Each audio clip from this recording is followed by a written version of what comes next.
Hi guys, good morning. Vlog tayo. Dito ako ngayon sa room ng apo ko, Clark. Anyway, like, share, and subscribe to my YouTube channel. Mga disclaimers, iba na lang panoorin nyo. Okay. Topic natin, ano raw ang isang bagay isang paraan para hindi makaiwas daw sa mga problema sa pagpapatakbo ng farm. Hindi kailangan ikaw ang leader. Be a good leader, not a boss. Kasi ang boss, hindi nakikinig yan eh.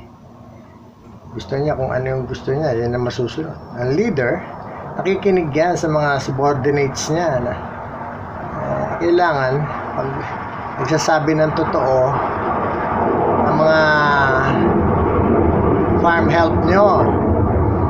Kasi pagka bossy ka na medyo takot sa'yo, baka hindi mo malaman ng totoo. Ibigay nyo yung dapat sa mga empleyado nyo, yung share nila, yung effort nila, bayaran nyo ng tama, i-compensate nyo ng tama. Kaya kailangan naalagaan nyo sila, naalagaan nyo yung mga farm help nyo, hindi well compensated sila sa trabaho nila. Kawawa naman, para hindi kayo gawa ng mga masama. Matagal ko na sinasabi ito na ibigay nyo yung dapat sa mga empleyado nyo.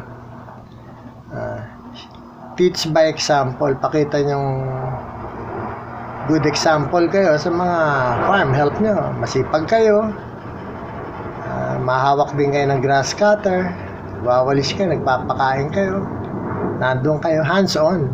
Hindi nyo pwedeng, kahit anong negosyo naman, hindi nyo pwedeng iwanan eh. Kailangan hands on kayo if you want to yung makaiwas sa mga problema. Nakikita nyo dapat. Saka iwasan nyo yung inom-inuman sa farm nyo. If you want to celebrate, wish you mag-celebrate, di sa ibang lugar, wag sa farm nyo. Magkakaproblema kayo sa mga kinukondisyon nyo manok. Okay. Ingatan nyo yung mga farm help nyo. Alagaan nyo. Keep an arm and length distance, not too close para hindi naman masyado kaya makikipagbiro masyado sa mga farm help nyo, para yung respeto nandun. Okay, respetuhin nyo rin sila para respetuhin kayo.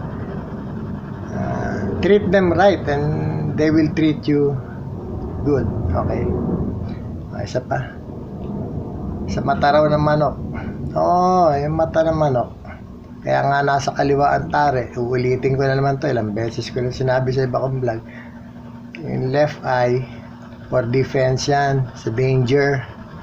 Kaya ang manok, pagka may nakitang mga threat, ang mga inayin, yung sisiw, may nakitang threat sa mga sisiw nila, nakaganyan yan, nakatingin yan, ganyan, pinopokus sila kung saan nila bibirahin. Pagka may dumaan sa farm sa taas, kahit anong mga ibon, sisigaw yung mga kanan, kaliwang mata ang itataas ganyan. Tinitignan nila danger. They can sense it. Very sensitive ang senses ng mga manok. Kaya mas maganda, wag nyo nang bigyan ng mga stimulant. Naapektuhan ang mata nila pag nasobra sa stimulant. Parang tao rin yan. Excuse me. Pag nasobrahan yung isang tao sa alak, naduduling, tapos magmamaneo, na-aksidente. Kasi yung pagdidesisyon nila, iba na ang tumakbo ang utak nila, sa paningin nila, iba na. Akala nila yung maganda, yung hindi maganda, maganda. Pag nawala na yung epekto ng alak, nakita nila, naku po, ganun pala. Kaya, iwasan nyo na yung mga stimulant. Natural conditioning na lang, the best. Proven and tested na for how many decades. Mas madali pang iayos. Hindi disposable ang manok. Kasi pagka binigyan nyo na ng mga ganyan, mga steroid or whatever, kung ano man yan, minsan puputok ang manok eh.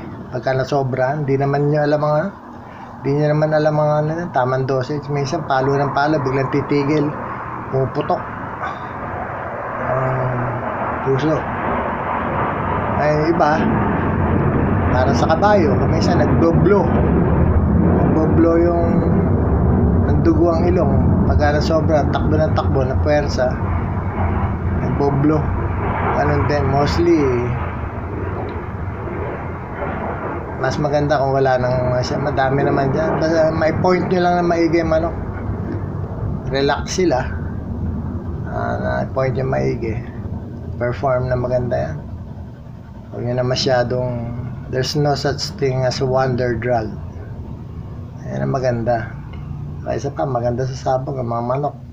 Talagang hindi kayo iwan. Pinaglalaban ng pera mo hanggang sa huling hininga nila. Kaya mas maganda kung huwag lang kayong gumamit yan. Dami naman dyan na natural supplement. Moringa powder, kumpleto sa amino acid yan. Sa vitamin B, mineral, kumpleto yan. Pati protein, kumpleto yung moringa. Napakagandang gulay niya, hindi yung pinapansin-pansin, pero napakagandang gulay niya. Infant formula milk, formulated na yan, hindi na kayo mag-aalat tsamba. 1/4 teaspoon lang in every 35 grams per feeding. Tapos bigyan nyo ng pasas every after meal. Okay? Iwasan niya mga stimulant. Hindi consistent yan eh. Importante, consistent ka eh.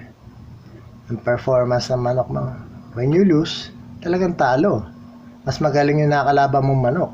Nag-prepare din sila. Naghanda rin sila. At saka marami na marunong maghanda sa mag-point. Talo ka, uwi na. Tanggapin natin. Acceptance. Para hindi masakit. Kailangan sport ang tingin nyo dyan. Huwag gambling. Kasi pagka gambling, more on the money. Gusto mo laging manalo. Yung mga hard loser, pikon, huwag na kayo magsabong. Mas maganda, ako sport ang tingin ko dyan. Go for the pot na lang. Small investment, big dividend. Ay na kanya, nasa sa inyong decision yan. Kayo naman ang gagawa ng decision. Okay? Tandaan nyo, yung mga farm health nyo, alagaan nyo. Para mas okay. Mas maganda yung team eh. Team effort ang pagmamanok. Hindi naman pwedeng isa ka lang yan. 500 ang manok mo, so 200 lang, hirap ng pakainin. Diba? Loyalty. Kailangan makuha nyo loyalty sa mga farm health. Mahirap makuha loyalty. It's very rare. Pag nakuha nyo ang loyalty, keep that person. Pag may nakita ka, keep that person. Ingatan nyo loyalty, okay? Sige. Sana may natutunan kayo. Shoutout ko si Atty. Abel Almario, Rainmaker Game Farm. Atty. Alvin T. ng Jet T Game Farm, Magallanes, Cavite. Manong Joseph Salanga ng Pangasinan, New York. Joby Chan, California. Paul Chan, uncle niya. Sila Lea, Ruel, Susie, Roderick, Arthur, Alvin, Andres ng Pande. Shoutout ko kayo guys. Mga Dingdong Fardo, Tony Walker, Cory and Rod ng Las Vegas. Shoutout ko kayo. Si George Castaño, shoutout kita. Si mga friends natin, si Jerry Nagal, Shoutout kita yung pamilya Sinolay, nila Johnny sa kanila Dominic ng Iloilo. Shoutout ko kayo. Aris Semanes, Lady, Lani, saka Dolores ng Eastern Samar Taft. Mabuhay kayo. Hi Lady. My kids, Ann, Mick, Cheska, Rika, Kurt, and Tong. Ang apo ko, Gabi, Andre, Malena, Michaela, Mia, and Samira. I'll see you, Samira, next week. Okay? Let's plant more trees. Avoid using plastic. Let's not pollute the environment. Support all orphanage within your area. Please. Children Cancer Ward, Mentally and Physically Challenged Children Foundation. Let's support them. Home for the Aged. Supportahan natin sila. Okay? Mali natin ang kultura natin. Sabong sport. Identity natin yan. Okay? Peace and love.